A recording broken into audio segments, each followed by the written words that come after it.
If we are to ready ourselves for invasion, we shall need manpower, provisions, and time, all of which are in notably short supply.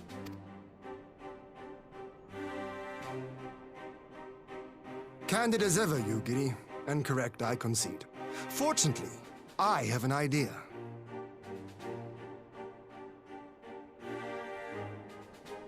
'Tis plain no single nation can stand against the might of the Empire. And it was only with the aid of others that Dorma succeeded in winning her freedom. So, I mean to take a leaf out of our Eorzean friends' book and form an alliance of our own.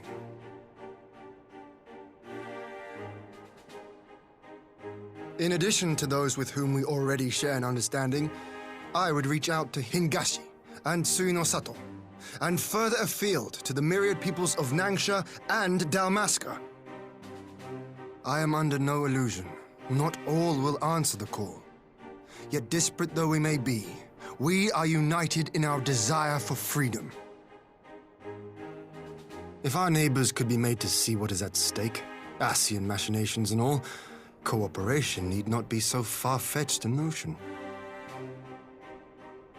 It may even seem practical. Under the guidance of our former leader, Master Louis Soir, we once strove to unite the fractious city-states of Eorzea. I dare say that experience shall be of use in your endeavor. We should be glad of your wisdom.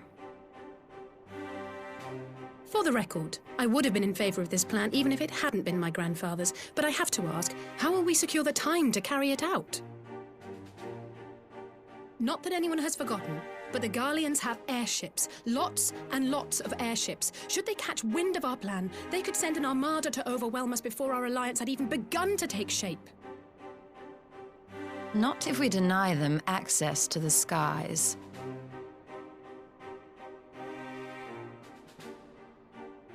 During our time in the Burn, the Warrior of Light and I chanced upon some Allagan ruins. Oh? As such ruins go, they were not particularly unusual. But something about the surrounding land struck me as odd. Faint though it was, its ethereal residue was uncannily similar to that of Azizlar. Identical, in fact. For locations so far removed to share a single etheric signature is all but impossible. I conclude, therefore, that the Allagans created the floating continent with land taken from the Burn. While that is a most intriguing theory, I fail to see what relevance it has to Dorma's defense. Azizlar was enclosed in a powerful energy barrier, impenetrable even to an Agrias-class battleship.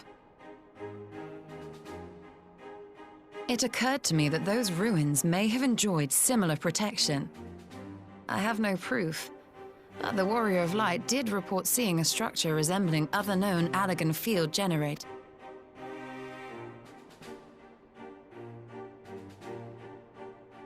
All right.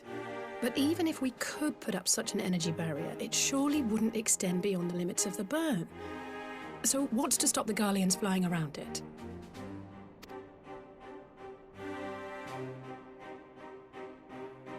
Fuel. The Dalmascan capital, Rabanasta, was a key Imperial refueling point in the east. By laying waste to it as a lesson to the rest, the Empire greatly hindered its own operations in the region.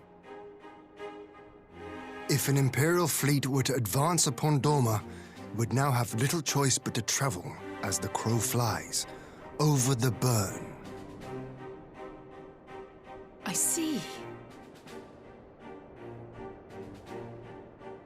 A word of caution. Even assuming the generator still functions, raising a barrier of such a scale will require a prodigious amount of energy. And few places are so bereft of suitable crystals as the Burn.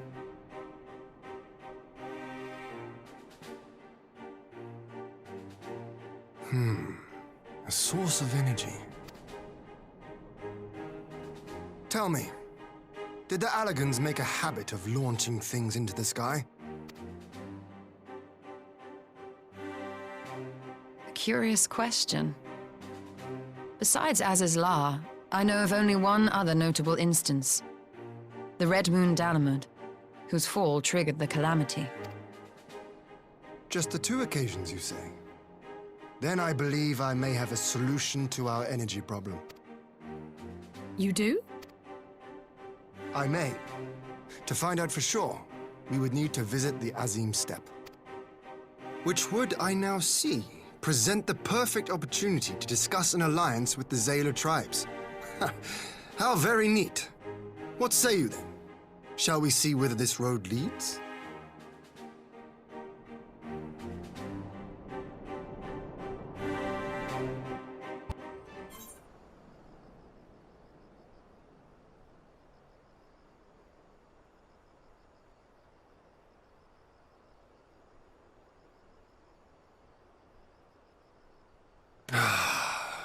I will never tire of this vista.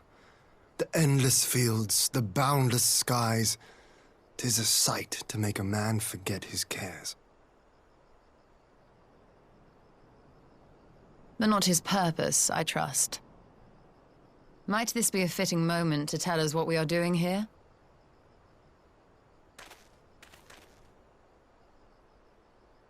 Of course. During my time with the Mole, I learned some few myths of this land.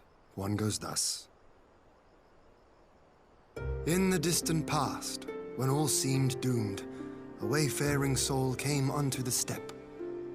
Venturing into the northern crag, he received of Nama a sliver of her essence, a shard of the shining moon, and with it clove the tainted land from the earth. The end thus averted, to these fields did the wayfaring soul return, and venturing once more into the northern crag, he buried the shard, and made unto the heavens an offering of blood.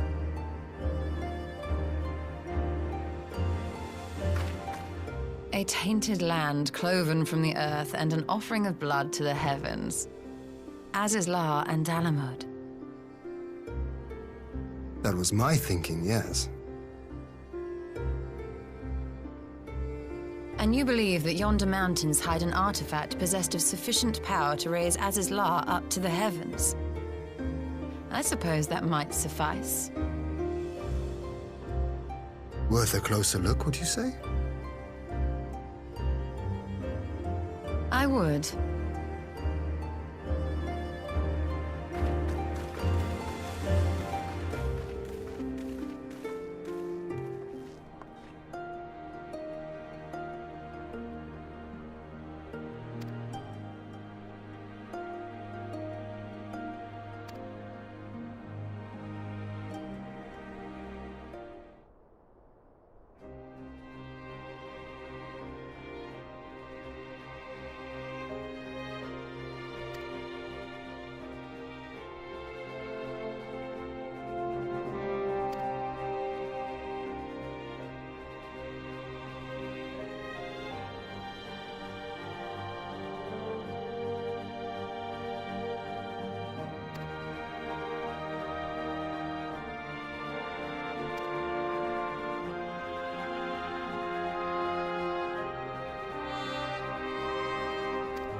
Such an abundance of ether.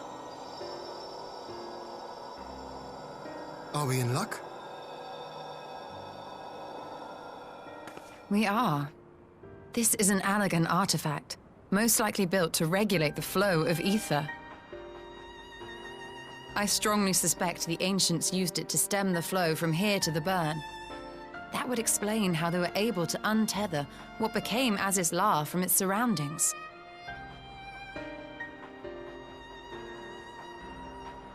But were we to throw open the floodgates, the resultant deluge would surely be sufficient to raise our wall. And in restoring the flow, we may also restore life to the wasteland.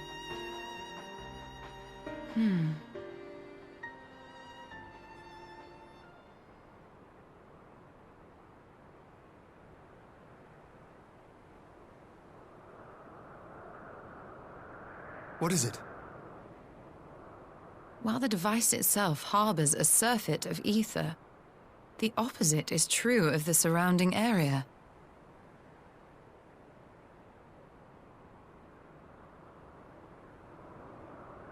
An effect of regulation, perhaps.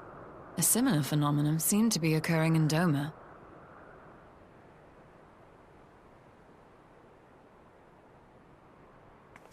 Whatever the explanation, the answer will not reveal itself here. We have seen what we needed to see. Let us return to Mol Ilo.